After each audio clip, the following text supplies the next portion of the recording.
నమస్తే, నేను మీ Gopi. Welcome back to our channel. ఈరోజు మనతో వచ్చేకి ప్రముఖ నిర్మాత నటికుమార్ గారు ఉన్నారు. సార్ నమస్తే సార్. నమస్తే. సార్, ఆంధ్రప్రదేశ్లో జస్ట్ 2 రోజులైంది గవర్నమెంట్ ఫామ్ అయ్యి, అండ్ ఇంకా ప్రమాణ స్వీకారం చేయకముందే జగన్ గారు వాళ్ళ అనుచరులపైన చాలా దాడులు చేస్తున్నారంట. ఇందాక ట్వీట్ చేశారు, దానికి మీరేం చెప్తారు? అనుచరులు అంటే బొరుగడు అనిలా? అనుచరులు అంటే ఎవరున్నారు? అనుచరులు అంటే మరి ఇంకా ఉన్నారు కొంతమంది పెయిడ్ ఆర్టిస్టులు. నాకు తెలిసి వైసీపీలో అయితే ఎక్కడ లేరు. ఆంధ్రప్రదేశ్లో వైసీపీలో ఎవరు లేరు. కనుక ఒకటి అలా దాడులు చేయడం అనేది టీడీపీ నైజం కాదు, జనసేన నైజం కాదు. అలా దాడులు చేసేవారు ఎవరైనా ఉంటే టీడీపీకి సంబంధం లేని వాళ్ళు, జనసేనకి సంబంధం లేని వాళ్ళు. కనుక చట్టం ఎవరు చేతిలోకి తీసుకోకూడదు. జగన్మోహన్ రెడ్డి గారు అనుచరులు చేసిన అరాచకాలని టీడీపీ వాళ్ళు చేయరు, జనసేన వాళ్ళు చేయరు. చట్టంలో ఏదైతే ఉందో చట్టం ప్రకారం, లా ప్రకారం వాళ్ళ మీద ఏ విధంగా ఎలా మార్చాలి, ఎలా కేసులు ఉన్నాయి, ఏ విధంగా పెట్టాలి, వాళ్ళు చేసిన గతంలో చేసిన పోలీస్ ఆఫీసర్స్ ఏంటి, గతంలో చేసిన ఈ ఎంఆర్ఓలు ఏంటి, ఆఫీసర్స్ ఏంటి, ఆర్డీఓలు ఏంటి, ఏఈలు ఏంటి, ఏడీలు ఏంటి, డిపార్ట్మెంట్ ఎంక్వైరీస్ ఏంటి, ఇవన్నీ కూడా ఎవరైతే కార్యకర్తలను మా ఇబ్బంది పెట్టారో, కార్యకర్తలని అక్రమ కేసులు పెట్టారో, కార్యకర్తలని రోడ్డు మీద రౌడీజం చేశారో, వాళ్ళందరినీ కూడా చట్ట ప్రకారం చట్టరీత్యా చర్య తీసుకుంటారే తప్ప ఎవరిని కూడా ఏమీ తీసుకోరు. పాపం జగన్మోహన్ రెడ్డి గారికి తెలియదేమో, ఆంధ్రప్రదేశ్లో వైసీపీ కార్యకర్తలు ఎవరు లేరు. కానీ చంద్రబాబు నాయుడు గారు ఛాన్స్ ఇస్తే ఉన్న ఎమ్మెల్యేలు వచ్చేస్తారు, జగన్మోహన్ రెడ్డి గారు కానీ ఛాన్స్ ఇస్తే వచ్చేస్తారు. ఆల్రెడీ మీకున్న మాజీ ఎమ్మెల్యేలు, మాజీ మినిస్టర్లు అందరూ రావడానికి రెడీగా ఉన్నారు. కానీ అక్కడ ఆల్రెడీ ఖాళీ లేదు కాబట్టి మొత్తం టోటల్గా గేట్ బంద్ అయిపోయి ఉంది. గేట్ ఓపెన్ చేసి అందరూ రావడానికి మాజీ ఎమ్మెల్యేలు, మాజీ ఎంపీలు, మాజీ మొత్తం టోటల్గా జడ్పీటీసీ నుంచి ఎంపీటీసీ కార్యకర్త దాకా మీ పార్టీకి 4 మాత్రం మిగులుతారు. మీరు, మిథున్ రెడ్డి గారు, మళ్ళా ద్వారకానాథ్ రెడ్డి గారు, పెద్దిరెడ్డి గారు మిగులుతారు అసెంబ్లీకి. ఎంపీల్లో 4 కూడా మిగలరు. ఇప్పుడే నాకు తాజా వార్త అందింది, వైఎస్ అవినాష్ రెడ్డి గారు కూడా బీజేపీకి వెళ్ళిపోతున్నారంట. కంటే ఆ 3 ఆల్రెడీ రేపు లెటర్ ఇస్తున్నారని తెలిసింది నాకు.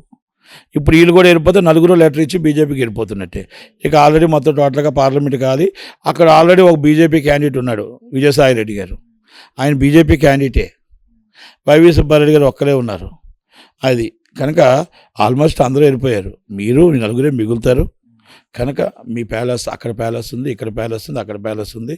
మీరు ఆల్రెడీ ఎవ్రీ వీక్ ఆల్రెడీ కోర్టుకు రావాల్సి వస్తుంది. స్టార్ట్ అవుతుంది నెక్స్ట్ వీక్ నుంచి. కోర్టు ప్రతి శుక్రవారం కోర్టుకు రావాలి, కోర్టుకు హాజరవ్వాలి. కానీ మీరు బిజీగానే ఉంటారు, ప్రాబ్లం లేదు. ప్రజలకు ఏ బాధ లేదు. ప్రజల కోసం మీరు చింతపడకండి. ప్రజల్ని చూసుకోవడానికి ప్రధాన ప్రతిపక్షంగా పవన్ కళ్యాణ్ గారు చూసుకుంటారు. ప్రజలను చూసుకోవడానికి అధికార పక్షంగా చంద్రబాబు నాయుడు గారు చూసుకుంటారు. ప్రజలకు ఏ ఇబ్బంది రాకుండా చూసుకోగలుగుతారు. రాజధాని అమరావతి రాజధాని ఇది మా రాజధాని అనే విధంగా కట్టి చూపించగలుగుతారు. పోలవరం నీళ్లు 2 సంవత్సరాల్లో ఇస్తున్నామని చూపించగలుగుతారు. అలాగే స్టీల్ ప్లాంట్ ప్రైవేటీకరణ ఆపగలుగుతారు. Railway zone, Visakhapatnam railway zone ఇదిగో వచ్చింది అని చూపించగలుగుతారు. రోడ్లన్నీ మొత్తం డెవలప్ చేసి మన వనరులు వచ్చి మా మొత్తం టోటల్గా సినీ హబ్గా విశాఖపట్నం తీసుకొచ్చి 32 కిలోమీటర్ల కారిడార్ని పూర్తి చేసి, అరకుని డెవలప్ చేసి, చింతపల్లి ఫారెస్ట్ని డెవలప్ చేసి, మొత్తం టోటల్గా సింహాద్రి అనే టెంపుల్కి మీరు ఏదైతే టోటల్గా ఇబ్బంది పెట్టారో అన్నీ కూడా మొత్తం తీసి డెవలప్ చేసి, ప్రధాన టూరిజంగా విశాఖపట్నం డెవలప్ చేసి, రాజమండ్రి కోనసీమగా డెవలప్ చేసి, విజయవాడ మాత్రం రాజధానిగా, అమరావతి రాజధానిగా, విజయవాడ హబ్గా, సినిమా షూటింగ్ హబ్గా, అలాగే మదనపల్లి, తిరుపతి మొత్తం టోటల్గా ఆధ్యాత్మ కేంద్రంగా, టూరిజం కేంద్రంగా అన్నీ కూడా చేసుకుంటూ Nellore Krishna port developing important and develop చేసే Krishna port, Gangavaram port, Bandar port మొత్తం అన్నీ పూర్తి చేసి, డెవలపింగ్ అంటే ఇలా ఉంటుంది. మొత్తం hitech city, Hyderabad hitech city కంట ఇది బ్రహ్మాండంగా ఉంటుంది అని చూపించగల సత్తా చంద్రబాబు నాయుడు గారికి, పవన్ కళ్యాణ్ గారికి ఉంది.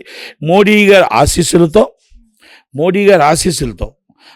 డెవలప్ చేయడానికి, స్టీల్ ప్లాంట్ ప్రైవేటీకరణ కాకుండా ఆపడానికి, మీరు ఆపలేకపోయినవి, మీకు చేతకానివి, మీరు ప్రత్యేకవాద రానివి, మీరు ఏదానికి మీకు ప్రత్యేక హోదా వస్తుంటారు మీరు చెప్పేది? ప్రత్యేక హోదాకి మాకు ప్రత్యేక హోదా కావాలా, లేకపోతే మాకు అన్ని ఏదైతే వనరులు ఉన్నాయో అవి కావాలా? మాకు ప్రత్యేక హోదా టైంలో మా మొత్తం రాజధాని డెవలప్ అవ్వాలా?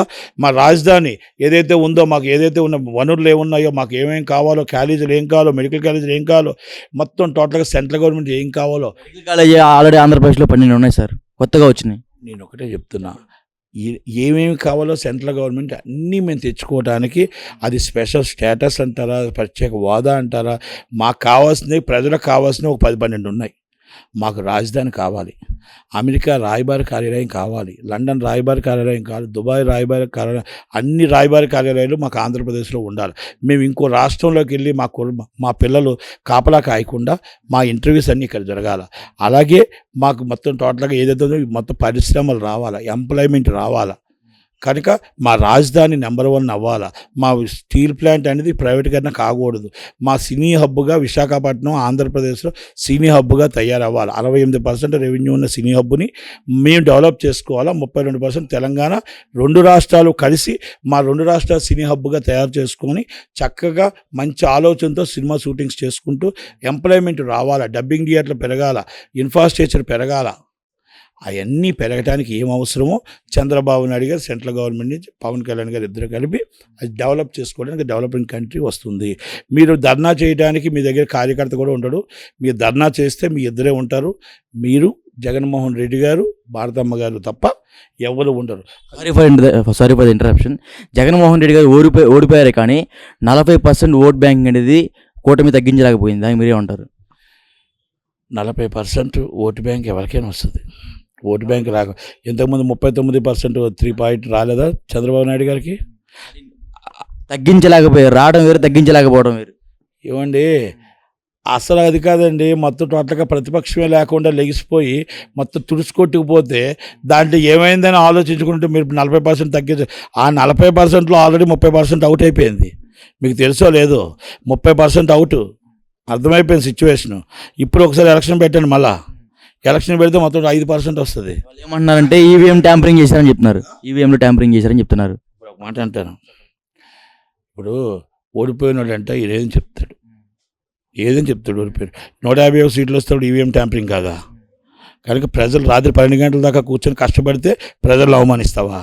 రాత్రి ప్రజలు ఎక్కడెక్కడ దేశాల నుంచి వచ్చారు, ఊళ్ళ నుంచి వచ్చారు. వాళ్ళు అన్నం తినక, తిండి తినక, పాలు పిల్లలకు పాలు లేక, నీళ్ళు లేక మా రాష్ట్రం కాపాడుకోవడానికి ఓటేస్తున్నాం. వాళ్ళు ఓటేస్తే వాళ్ళు ఈవీఎం ట్యాంపరింగ్ వచ్చిందా? జగన్మోహన్ రెడ్డి ఫోటో తెచ్చి మరి వచ్చారు, ఫోటో తీసుకొని మరి ఓటేశారు. ఎందుకో తెలుసా?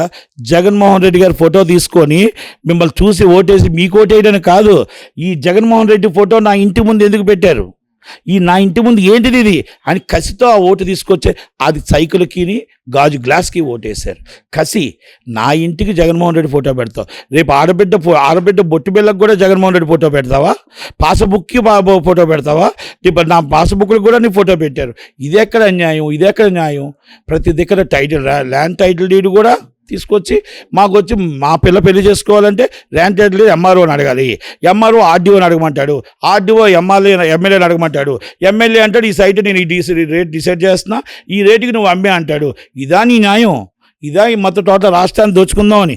ల్యాండ్ టైటిల్ డీడ్ అనేది చాలా చాలా చాలా ల్యాండ్ యాక్ట్ అని చాలా దారుణం. అది ఆ దారుణం అనేది జనాలు అర్థం చేసుకున్నారు. కనుక మీరు ఒక బాబాయిని ఎవరు చంపారో తెలియని పరిస్థితుల్లో, ఒక ఇంటి ఆడపడుచుని మీరు కన్నీరు పెట్టించిన పరిస్థితుల్లో, ఆ ఇంటి ఆడపడుచుని అసభ్యకరంగా తిట్టించిన దాంట్లో, ఆ ఇంటి ఆడపడుచు అంటారు, బిడ్డ మన ఇంటి ఆడపడుచుకి కన్నీరు పెట్టించొద్దు, సారో పెట్టి పంపించాలి తప్ప ఆడబిడ్డ కన్నీరు పెడితే మన ఇంటికి మంచిది కాదురా అంటారు. ఎందుకో తెలిసిన, ఆ ఆడబిడ్డ కన్నీరు పెడితే మన ఇంటికి మంచిది కాదు, ఆ తల్లికి కన్నీరు పెడితే మన ఇంటికి మంచిది కాదు. ఆ ఉసిరి మీకు తగలలేదా? ఎంతమంది ఆడపిల్లలు కన్నీళ్ళు పెట్టుకున్నారు, ఎంతమంది అక్కల కన్నీళ్ళు పెట్టుకున్నారు, ఎంతమంది చెల్లెలు కన్నీళ్ళు పెట్టుకున్నారు, ఎంతమంది ల్యాండ్లు మీ వాళ్ళు కబ్జా చేస్తుంటే ఎంఈవి సచిన దాచుకుంటూ ఉంటే ఆమె ఆడబిడ్డ ఎంఈవి సత్యనారాయణ గారి భార్య 48 గంటలు నరకయాతన అనుభవించిందే. అది ఎంఈవి సత్యనారాయణ గారికి కానీ మీకు కానీ కూడా పట్టలేదు, సింపుల్గా తీసి పారేశారు. మా ఆవిడనే కదా కిడ్నాప్ చేశారని ఆయన, ఓకే మా పార్టీ మనిషినే కదా కిడ్నాప్ చేశారు. ఒక ఆడబిడ్డగా మీరు ఆమె ఎంత నరకయాతన అనిపించిందో, ఎంత బాధ అనిపించిందో, ఎంత కష్టం అనిపించిందో ఆమె మనసులో ఆమెకు తెలుస్తుంది. ఈయనకేం తెలుస్తుంది, ఆయనకేం తెలుస్తుంది? దాచుకొని డబ్బే సరస్సు అనుకునే వాళ్ళకి ఈయనకేం తెలుస్తుంది? విశాఖపట్నం దోచుకున్న జీవి కానీ, విశాఖపట్నం దోచుకున్న చాలామంది ఉన్నారు. వీళ్ళందరూ పరిస్థితి, చట్టం ఎవరు అతిథులు కారు, చట్టానికి న్యాయానికి ఎవరు అతిథులు కారు. చట్టం కరెక్ట్గా టైంకి వస్తుంది. ఆ టైం కరెక్ట్గా చట్టంలో అన్ని లీగల్గా ఎంక్వైరీస్తో సహితం అవుతాయి. అందరి మీద యాక్షన్ తీసుకుంటారు. అన్ని కేసులు రీఓపెన్ అవుతాయి. ఎక్కడ లేని విధంగా ఆంధ్రప్రదేశ్ రాష్ట్రంలో సంక్షేమం అనేది చాలా చాలా మంది ఎక్కువగా అందింది.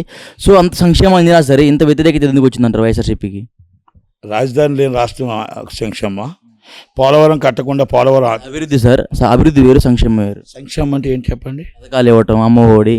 అంటే పథకాలు అంటే నీకు 10% పథకాలు ఇస్తే 90% ప్రజలు ఏమో వాళ్ళు రోడ్డు మీద పడిపోలా? 10% ప్రజలకు మీరు సంక్షేమం ఇచ్చారు.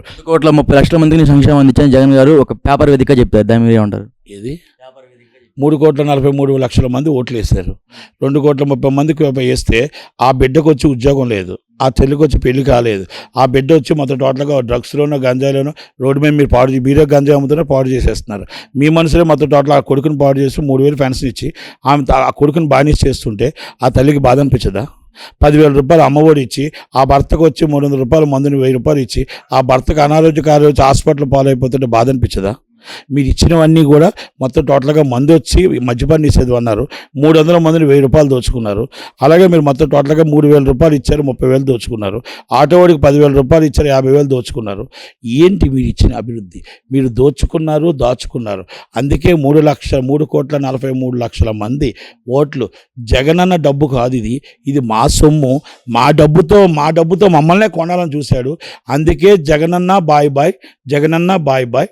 ఇంకా నీకు చాలన్నా నీ పాలన, ఇంకా వద్దన్నా నువ్వు ఇక్కడి నుంచి వెళ్ళిపో అన్నా, ప్లీజ్ అన్నా, నీకు ప్రతిపక్ష హోదా కూడా వద్దన్నా, హైదరాబాద్ వెళ్ళిపో అన్నా, లేదా బెంగళూరు వెళ్ళిపో అన్నా అని స్వీట్గా నీట్గా మాకంటూ ఒక ఆయుధం వస్తుంది. ఆ ఆయుధం రోజు చెప్తాం అనుకున్నారు, 2024 ఆయుధం చెప్పారు. ఇది ఒక జగనన్న కోసం కాదు, ఇది ఒక చంద్రబాబు నాయుడు గారు, పవన్ కళ్యాణ్ గారు గెలుపు కాదు, బాధ్యత, రెస్పాన్సిబిలిటీ.